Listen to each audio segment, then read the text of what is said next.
still booked.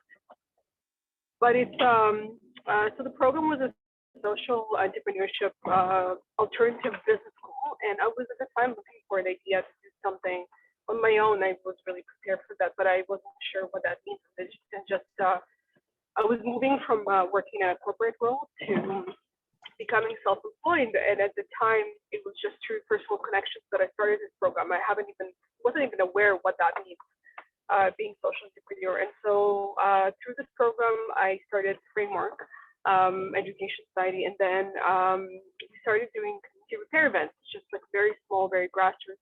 And then eventually we registered. We started doing them more and more, and we had 50 events per year before the pandemic, so we were really busy, and we saw the repair community really growing, not just from people that are interested in learning how to take care of their clothes and those skills, but also from businesses that are started creating a lot more repair programs, a lot more programs that encourage reuse and share and things like that. So it was really fantastic. And then with Stop Cycle, it started more in 2017, and that one was started because Frameworq as a nonprofit is very difficult to run as a nonprofit. So being the sole founder of this, it was very challenging. So I was looking for another model that I can also run within the textile waste world that has an opportunity to grow even scale even more. And so I did a program. It was an industry consultation program with Leverage Lab. It was the time, and then we were looking to understand what would happen if we have a textile waste ban in our region. And so they brought together different stakeholders from industry to collectors, sorters, to different people from the industry to really understand. And that was really eye-opening, because I really found that we have quite a big gap in terms of how we manage textile waste that is clothing versus how textile waste that is not clothing managed. And so I was really interested in what's called the pre-consumer textile waste, which is not the clothing stuff. And then I found this model, and we just started it. That's really, really short, and maybe a little bit too vague, but that was that was quite a journey, and we're still developing, right? It's never really ending. So yeah, great. Great. I would encourage anybody in the audience, if you have questions, you can put them in the chat, and we'll have time at the end to get to them. So if things come up, feel free to pop them in the chat as well. So we've talked a lot this week about storytelling. It's about storytelling around your clothes and about understanding where things come from, and that storytelling puts value on things that we tell stories about. So I would like to ask each of you to think about a story about your organization that really exemplifies the values that you hold. So I'll just give you a second to think about that. I think we'll start with Sophia, though. So in terms of storytelling, right? How that helps the organization? Yeah, well, or a story about your organization, from your organization, that helps us understand what's a value of your organization. That's a great question, Tim. So it fits perfectly because one of our main programs is the Global Innovation Story Map. And I'm going to tie it back to the story again of when I was at the climate conference. That's when it all really sparked for me. Big brands like H&M and Zara getting most of the airtime is nothing new. Up on that stage, it was 11 people, and only one was a visible minority. Everybody else was from either Europe or America. And usually in positions of power of these big brands, it's males, and it's also white males. So 90% of garment workers in the global south are women of color. How come none of them are in leadership positions whatsoever? And also oftentimes being tokenized. So as of the conference, I was thinking, gee, I feel like I know a few brands in Vancouver that do a really good job when it comes to being sustainable. Like Ecology is a great example. They spoke on Wednesday, and Anion's a new one that's also very exciting as well. And I was thinking, do these brands get airtime at these conferences? Do they have the capacity to do so, to share their story? Because I'm sure there's a lot of people here who are going to be very inspired by what they're doing. And how stories work in my mind, because I was inspired to become a climate activist because David Suzuki's story, it really is a ripple effect that's capable of just growing and growing and growing, inspiring so much more. So the inspiration for the GISM, for short, Global Innovation Story Map, is really bring the stories of those brands that are deserving to be there. The ones that are, really leading the way, leading the charge. They understand, they get it, but they're also authentic, vulnerable at times, to share and be authentic, and also transparent about what's going on. Big problem in the industry is a severe lack of transparency, whether it's emissions reporting, data reporting, where they have fair wages, number of canceled orders, number of returns, you name it. So that's really how the story map was born. And I guess a quick story I'll share about our organization is just the fact that we're joining from over 10 different countries. Sometimes I'm in meetings in really crazy hours of the day, but I think it's still worth it. And that's a big part of when you're working in this realm, is understanding that someone always has to make a sacrifice. And traditionally, the sacrifice has been these garment workers in these regions where they're getting past colonialist rule. It's not a coincidence that most of these garment workers are in Bangladesh, Honduras, Vietnam, India. There's a reason for that. And I think it's about time that they stop being the sacrifice and really uplift their voices and showcase their stories. Great, thanks. Maybe you can pop the link for your global innovation story map in the chat for everyone. Sarah, do you have a story for us about your organization? Yeah, so we are located in the downtown east side, and I work with 63 different referral agencies. So a lot of the clientels that are coming to us, they're from marginalized backgrounds. And we partner with a lot of boot manufacturers that will give us their dead stock, or maybe they overbought. And there was one man, I'll never forget, he came in and he had slippers, but they were too small for him. And it was in the winter in Vancouver, so he was wet. And he had duct taped the top of the slipper, so there was a sole. And I remember him coming in and I was like, this person is up against so many obstacles to get back into the workforce. And luckily we were able to give him brand new shoes that were just dead stock for Keen. And I actually ran into him a week later, and he was on a job site building, it was back when Brentwood was still being under construction, but he was just beaming and he was waving, and he had shoes that fit, his feet were dry. It was a good feeling. And I think as hard as it is to run a charity, just the experience to be able to give people the items that otherwise would have been thrown away to people that actually need them is what keeps a lot of people at working here inspired and doing what we do. Great. Irina, can you share with us a story from your organization? Sure. Can I show you? Can I Sure, share my screen with you? absolutely. All right. Just a moment. I'm gonna share with you my screen, and then just a moment. Here we go. Just gotta do some permissions. Can you see my screen? Yeah. Yeah. Okay, wonderful. Okay, so I pulled it out. So let me you can kind of already see the idea, but let me give you a bit of background.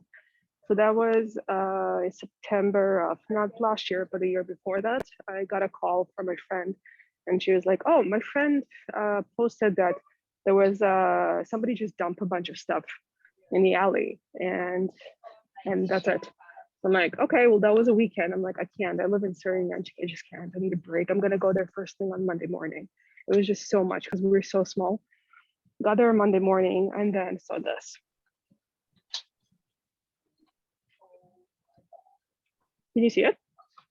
Yeah. Okay. So that was basically, it was an organization, it was a factory, and they, for some reason, they had to evacuate their space within basically, I don't know, probably over time. So this is the end of it already, what I'm showing you right now. And they dumped supplies, like trim, zippers, elastic, whatnot in the alley for people to just go through over the weekend. And then they got, this is towards the end. So there was pallets and pallets and pallets and pallets of stuff. And they just, yeah, and this is where they got the garbage truck to come in and start cleaning up. But the amount of stuff that it was there, it was absolutely mortifying. Just let me go back to things I can stop sharing. Yeah, so that was one of the first times we had the textile waste emergency, because usually we don't see that. Usually we get a call, and then we're like, okay, great, thank you for calling us. We'll be right there. We'll bring trucks, people, whatever needed. So it doesn't end up to this. But at this point, they didn't reach out to us. It was through word of mouth. And at that day, we got about 6 pallets of materials around that time, which is like, it was huge because it was like about 3 runs in the car. And it was very unexpected, right? It's a huge burden on us, and like our space is not that huge. But it felt so heartbreaking to see that, because these are brand new materials. I don't know how much money is like even goes in that, but not even the money, it's like how much resources it takes to even manufacture those or use those. It is absolutely was devastating. We were in such a heavy heart that day. Actually, all week we're just like, this is unbelievable. Like, why is this happening here? Like, why would they not give us a call or call anybody so this doesn't happen?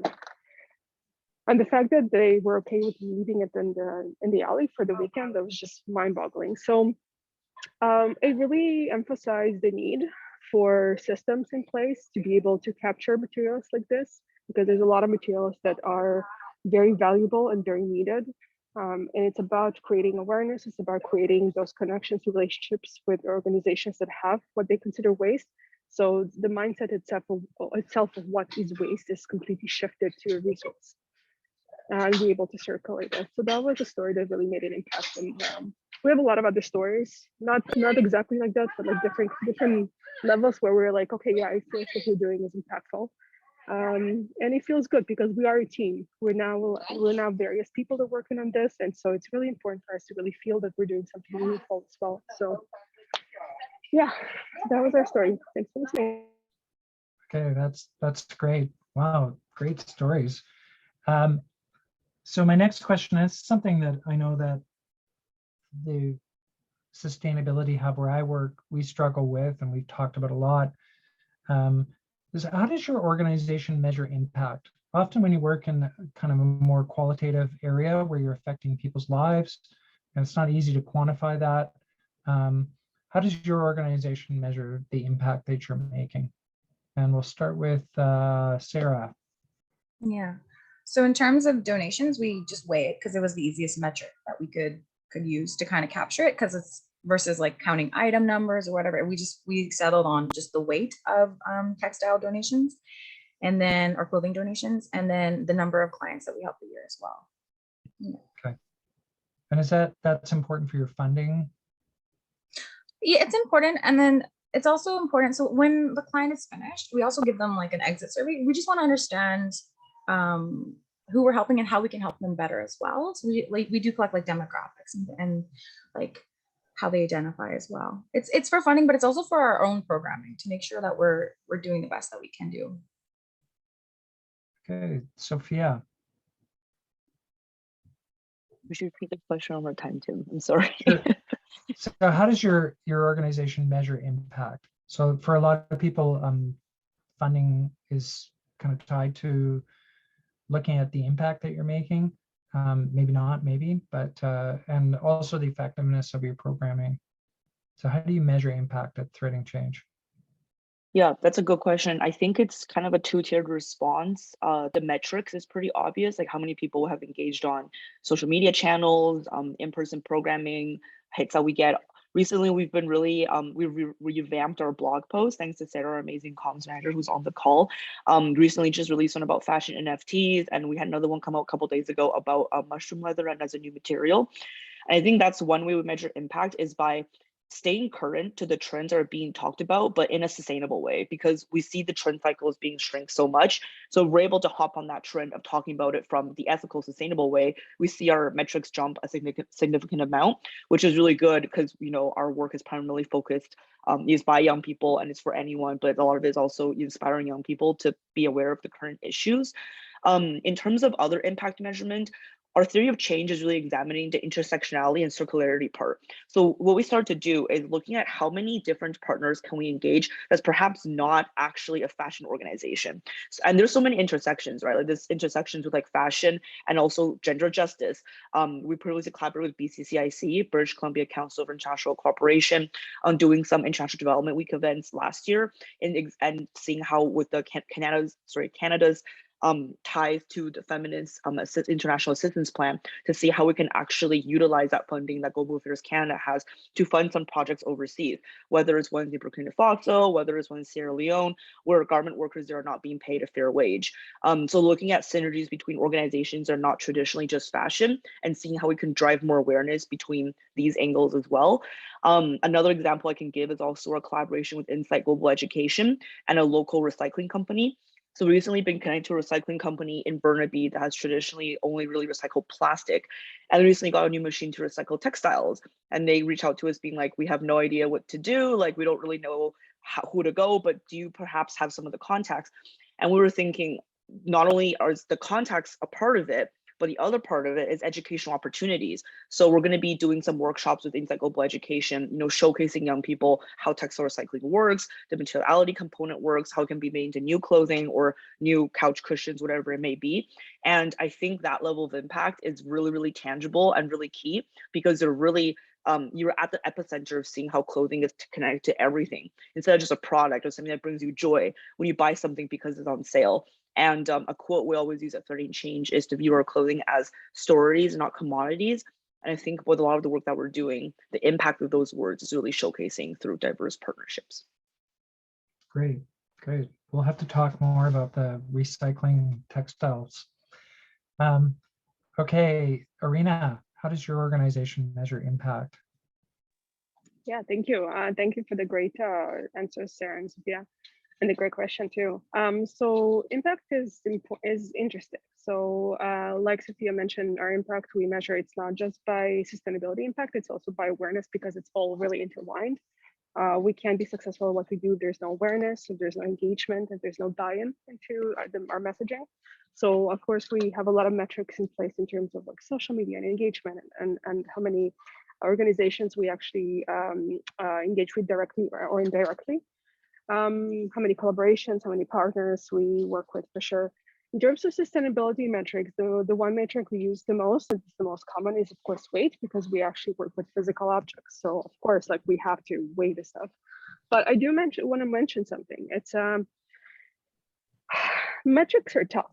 That's like a whole new job on its own, just to be able to keep on top of metrics.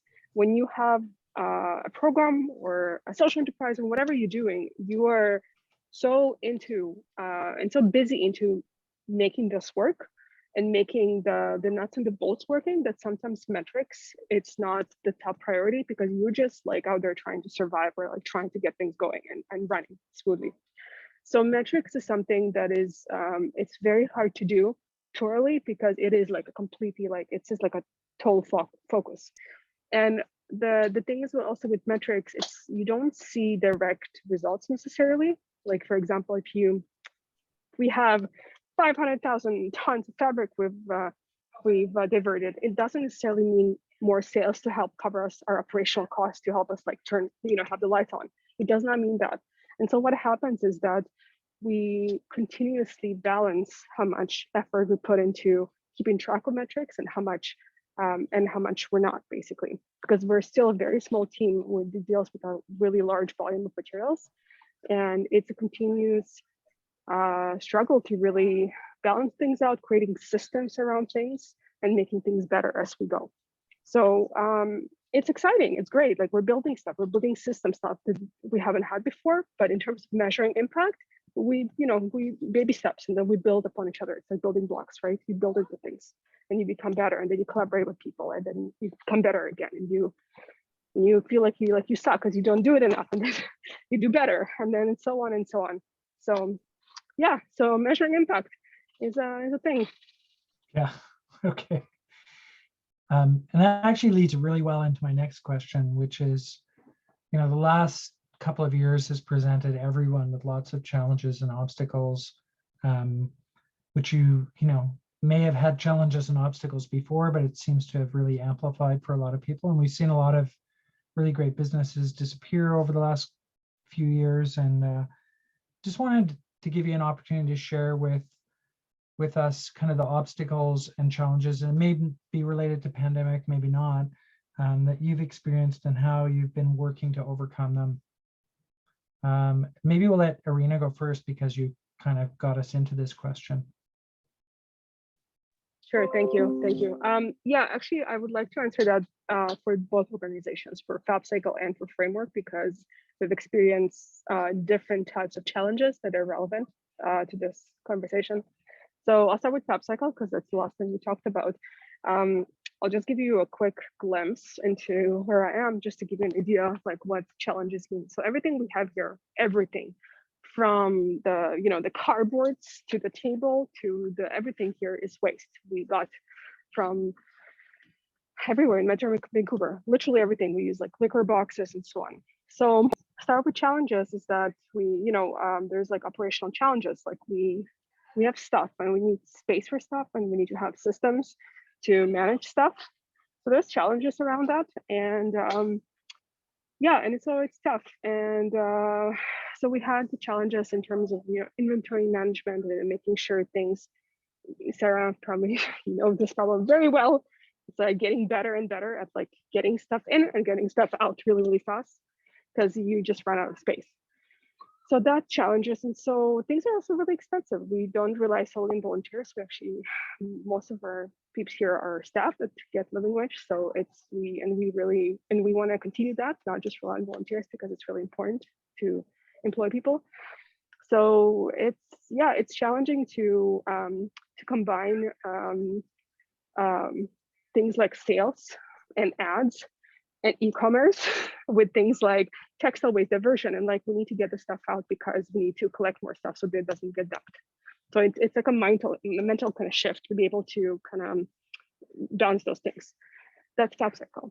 With Frameworq, it's a completely different story. Frameworq is a nonprofit, and we have been heavily doing in-person events, and those are community repair events where we have a lot of like elderly people and like newcomers and just people that just go to libraries and community centers, come in person and really connect one-on-one. And we were busy. We had 50 events per year, every year, and it was just incredible. We really seen growth. And then when the pandemic happened, like everything stopped. And it's been tough. It's been tough, not just for our participants, but also for our volunteers. They came in to help other people, support them. And so it's been 2 years now, and it's really it's completely stopped all our growth. We do online events, but they're completely not the same. You can't get that level of closeness and bonding to somebody when you repair something for hours through a Zoom call. It's not the same.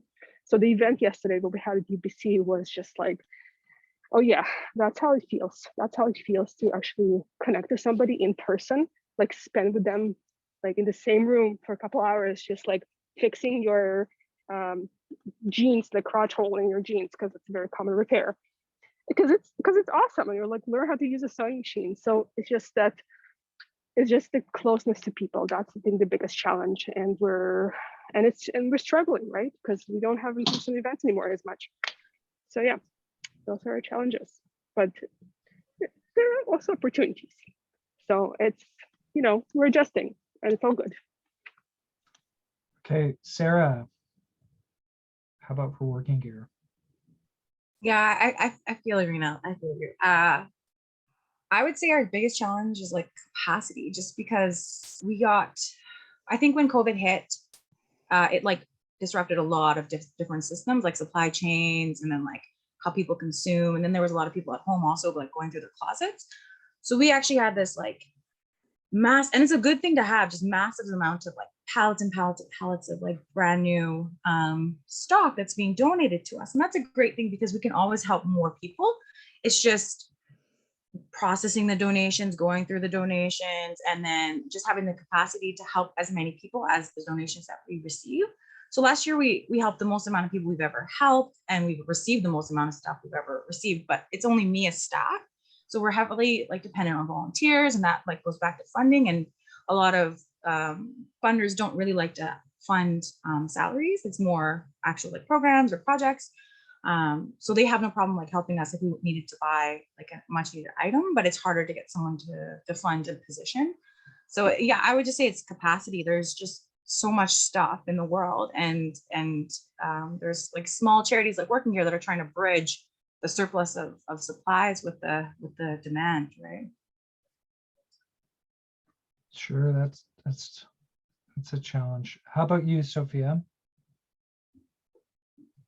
Yeah, it's a good question in terms of COVID. We only really started post-COVID, so I guess I don't have too many things to compare to. But what I will say is, in a sense, it's helpful for us just because even without COVID, the international nature of our work means that most of the work will be online regardless. But it hasn't really taken too much time to convince people why they should be thinking more ethically and sustainably, because we discovered that a lot of people, there's kind of two sides of the spectrum. There's those people that turn to retail therapy as a way to, really make themselves feel better about the fact that the world is just in a weird state right now. And then there's those that realize that what we really cherish right now is human connection, a hug, maybe not that new pair of pants. So, for those that already are starting to see the shift, it was really easy for them to, work with us, engage with us, and see the programs that we're offering. On the flip side, I think because everyone's always also more on into internet and using technology at a rapid rate, we're also seeing, as I mentioned before, trend cycles get shorter and shorter. So we have our work cut out for us, because it's like, okay, people are aware of the issue and a lot of them are saying they want to shop more sustainably. But then when it comes to that sale tag or when things open up again, people want to go out again and shop. So how can we work with the current affairs of the world right now and making people ensure this is like a long-term habit formation and not just something cute that you do during the pandemic. So I guess another good thing about COVID for us is being able to connect with people more easily. There's more people at home, lots of brands have popped up. Like yesterday, two of the brands were in the panel, they popped up because they have more time in their hands because of COVID. So we're seeing this new age and new wave of textile designers and weavers and ethical brands and people that are really trying to get B Corp certified. And that's really exciting because it means for the first time ever, even though there's terrible things happen which is COVID, in a sustainability lens, we're coming together collectively and seeing how we can enact positive change, not just in fashion, but in circular economy, zero waste, and many other areas as well. So we're really excited to be a part of this wave and also riding it to hopefully challenge the industry. Okay, great. I'm going to take a couple of questions from the audience. So I've got Joanne, and if anybody wants to add a question, now would be the time. And then we're going to finish up with letting each organization talk to you about how you can get involved. So Joanne wants to know, is there anywhere in Vancouver to take clothing that is at the end of its life? And this question comes up over and over again. I know that Aja Barber was not very kind about donating things to charities. But if you guys want to maybe address that in terms of the work that you guys are doing.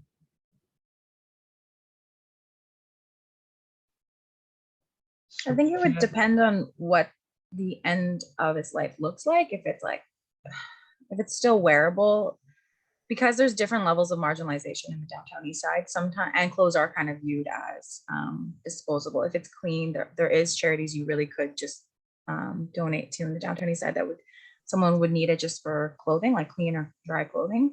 It probably won't extend its life cycle by much more than a couple weeks, but that's all. Yeah. Oh, I don't know for recycling. That's on you guys. Sophia, you had any thoughts on this? I'm going to let Irina go first because I kind of want to see what she says. And I'll follow up. Sure. I don't know this Burnaby company. I would love to learn more for sure. But the short answer is, well, not exactly. The short answer is no. But you can try. I'll explain. So when you say clothing recycling, when I say recycling, I actually mean recycling, like industrial recycling, not upcycling or donating it to resell, like actual recycling. So I'm assuming that's what you're asking, not donating it, right? So recycling needs infrastructure. You need machinery. You need systems around like people to like run it. You need a supply chain where after you recycle stuff, you need to sell it somewhere. And it all has to make sense financially.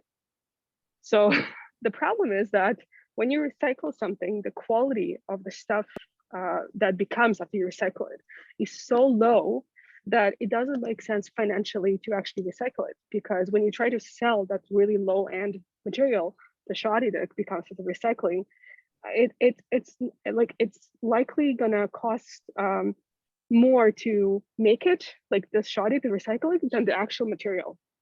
So what happens is that recycling does happen, but it usually happens outside more expensive countries like Canada and North America in terms of like living wage and so on.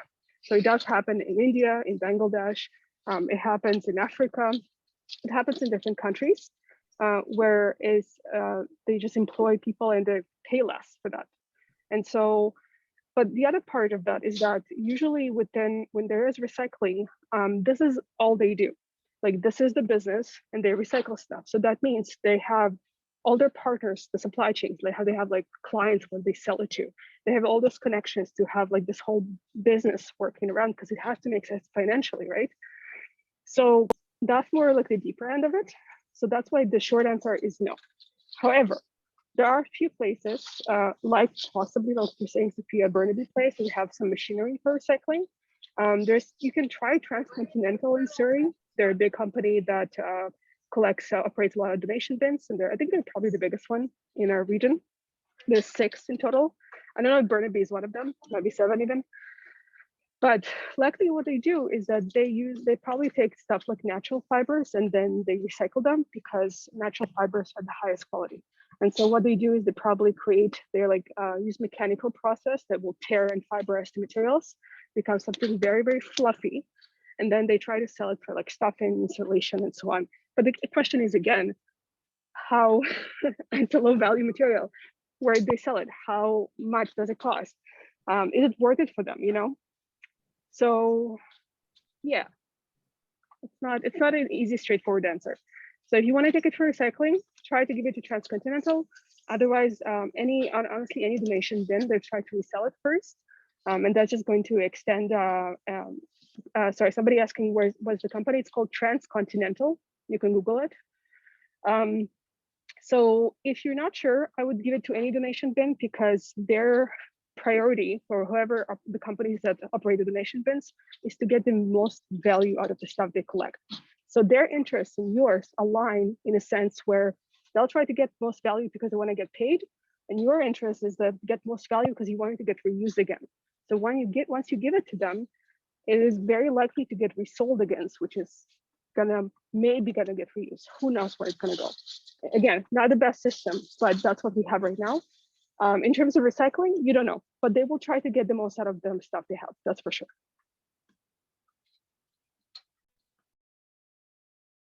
Sophia, did you have anything to add to that, or? Yes, I do. So just quickly, so I think what's happening right now in fashion is a lot of the sustainability is we're thinking about post-consumer use. But a lot of circular economy is also thinking about how to design out the waste component from the beginning. So not necessarily like, how can I recycle this after I've already used a garment, but is there a way that we could, make this material multi-purpose from the get-go? A big part of that is also like repair culture, where as Irina's organization is fantastic with that, and also even Sarah's as well, is just thinking of alternative ways to use what you already have. In terms of recycling, I would also say a big problem right now in this space, and there's organizations that have done a really good job exploring this. This includes Leverage Lab and also Fashion Takes Action with their Ontario Textile Waste Diversion Collaborative, is that there's really a ping-ponging of responsibility right now between different governmental jurisdictions on where the hell textile waste goes. There's we don't even have a textile waste recycling strategy for the province of BC, or at least one that's, eloquent enough, or one that's working well within how much textile waste we have. But we have something for fire alarms, for example, and there's really great organizations working right now that are doing more work in order to get more of that off the ground. But I think a big component is also like, how can we mandate better policy, whether it's locally, provincially, federally? Maybe it's extended producer responsibility policy, where whoever designed the clothing in the beginning, they should also be responsible for the end of life afterwards. There's tons of tags of H&M and Zara all over landfills in Ghana and also in Kenya. So making sure that doesn't happen with these different fashion brands. But also, as Irina mentioned, there's different jurisdictions, whether it's in Surrey or maybe there's like a Big Brother donation box, is also seeing how we can better implement these strategies at a community level. So it's not always just up to the consumer to feel the onus and the burden of what to do with my clothing, but having there be more accessible options for putting those. For people that may not have access to a vehicle, this huge pile of clothing that they no longer need can be daunting to bring somewhere. So, you know, different services that are available to see how we can best suit to the community's needs. If I may just add to this, sorry. Sure. If I just wanted to mention something. I think one of the beauty of circular economy in general, like that mindset and that economy approach, is that the stuff you own, you own. So if you own something, you need to think about what you're going to do with it once you don't own it anymore, you don't want it anymore. So when you go and commit to getting something, it's like a contract that you take on yourself that you're going to responsibly take care of that. And if you don't know how you're going to do that, you need to think about it, or you shouldn't buy it. Like I think it's just like one of those circular economy approaches where it talks about responsibility for the stuff we have, and that's why it also encourages things like, instead of owning something, you lease something. Because once you lease something, there's usually already systems in place to improve it, like repairs. Like for example, when you lease cars, or even like laundry machines, like it usually comes from really expensive items, right? And the reason we lease it is because it's so expensive and it's so valuable, because it's not just about the money, it's about the perception of value, that it makes sense to repair it and make it and extend its life cycle, because then you get more out of it. So just wanted to mention that, because I agree with you, Sophia. It's not just about the person, it's also the systems, absolutely. But I think it does help with for the purchasing part and the consumer part to think about the ownership of the item and understanding, like, do I really know what's going to happen to it? If you don't, you should learn, like, just to explore, like, just for awareness part. And if there are no systems, then demand them, because that's where the system change come in. So just wanted to add that. Yeah, great.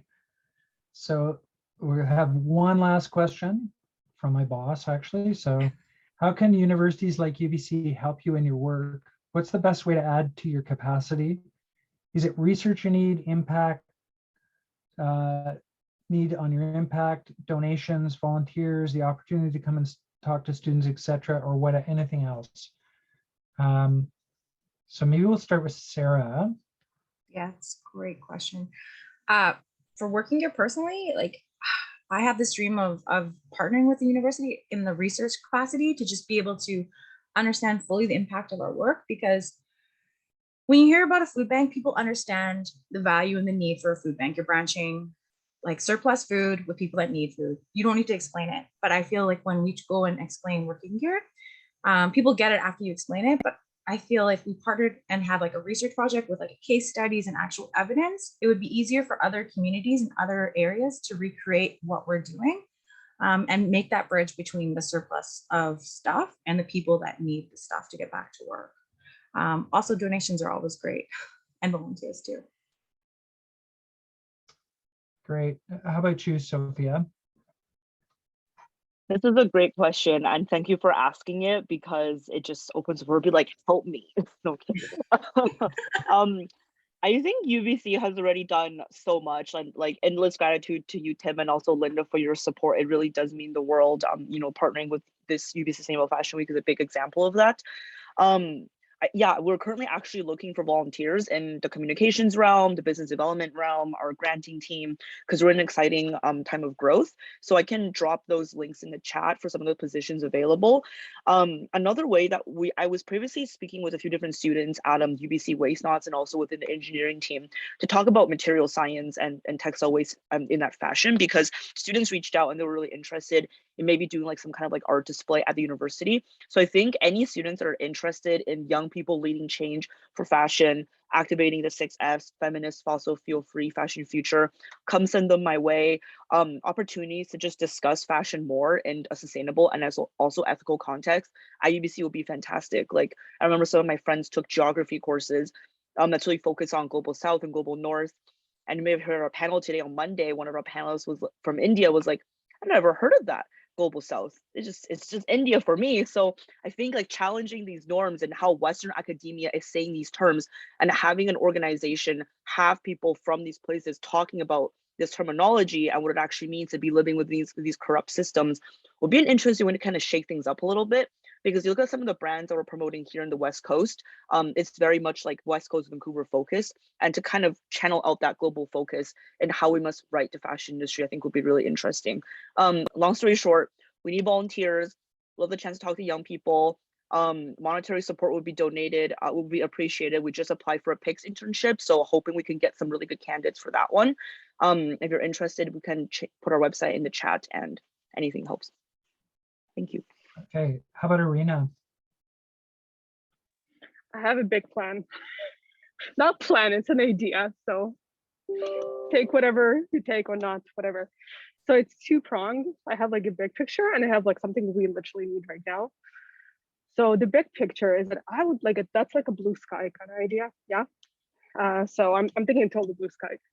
I would love to see a collaboration between all universities and the city, the municipalities, to have like almost like a department or departments, maybe even like within the universities, where they coordinate stuff, coordinate all those needs and asks from all those organizations like us that are like small, that we need this, we need that. And then students are looking for this and that, because there's so many groups within UBC itself, within other universities, within municipalities, that we're all needing and wanting kind of similar things, but there's no coordination. And so I would love to see this this collaborative work that is done between all those universities and municipalities as well, to coordinate those needs. Like, because I would love to see like a department that's all they do is that run events around textile waste, when they coordinate between all universities and all the municipalities just around textile waste, for example. Or if it's not textile waste, fire alarms, like Sophia said, with the EPR. And then speaking of that with the city, to find like the outcomes, what actually happens, because then we actually see on the ground what happens with when organizations are heard in terms of their needs and their wants, and also students can support them. And also, like, you know, it's very live. That's like really blue sky. What we need for Fab Cycle, we are looking for volunteers. If people are interested in textiles and generally, we always have so much stuff, so we always need help. We're really limited in capacity because our space is limited, but we're still looking for folks. And then also we have free scraps. So if you're a maker, come here, grab stuff and make something, because we have a lot of scraps that we will get for free. For Frameworq, we're looking for volunteers in line that they want to help teach people how to repair their clothes, or participants because they want to continue with those activities for repair because they're really important. And from specifically the UBC and Stability Center, would love to see more of those events, because it's really, I really miss talking about this with other people and also connecting with other people. Like I wish we had more time to actually interact with not just us, the panel, but like with you, the participants, and actually have conversations. And I wish there was more opportunities like this, because I feel like through those conversations, we can really grow and connect more. So I just miss that, and I wish there was more of it. Okay. Great. Maybe I can just thank everybody for their answers. That's really helpful to hear. But I also am just going to take this minute here to thank Tim.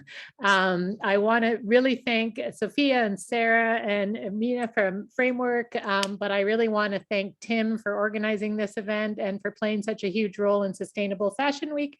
And also, Sophia, I know you were a huge help and did so many events, and you guys are all so busy. So just a big, huge thank you. It's a lot of work, and it's great to hear that there's a role we can play in future to help you even more. And so I appreciate all those great suggestions. Thanks a lot. And thanks, Tim.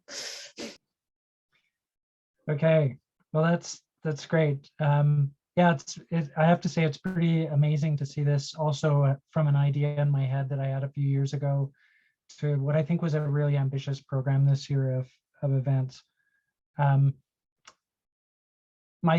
We kind of scooped my last question, but my last question was really about how people can get involved. We always start the week with talking about the problems, and it's kind of a bit doom and gloom. We always like to end the week by talking about what people can actually do. We're going to wrap it up pretty quickly here, but if you want to take just a quick 30 seconds, you can drop stuff in the chat as well about how people can get involved with your organization. Maybe we'll start with Sarah. Yeah, I just dropped the link into the chat. Yeah, if anyone has any, like, they want to come out and volunteer, they wanted to donate, yeah, just reach me. I'll put my email in as well. Thanks. Great. Sophia, you've already been busy dropping lots of stuff in the in the chat, but maybe you can tell us about what you have available right now. So I have to run. I have another meeting. I'm sorry, but I put the links in the chat. I just put the TC jobs board link. That's all where the volunteer opportunities are. So go check those out. We're doing an event in March on fashion NFTs because we've seen a lot of digital fashion pop up. So if you're interested, we're also planning a lot of really exciting events in April for Fashion Revolution Week, which is April 18th. So stay tuned. Follow us on social media. You'll get all the updates and also our newsletter. So maybe we'll drop a link for that as well. Thank you for having me. I'm gonna drop off. Thank you. Great, thanks. And Irina? Yeah, thank you. I think I already mentioned we are looking for just to connect with more people. If you are a maker, come play with the free scraps that we have. If you want to play with more fabrics and understand more about it, we have volunteers. And yeah, and just would love to connect more LinkedIn or by email, whatever works. The more we talk about it, the stronger we are, and the more consistent we are on this. So yeah, so I'd love to connect more people. Great. Well, this has been a fascinating conversation. It's really great to connect with all of you again. I think we're going to end the recording here. Remember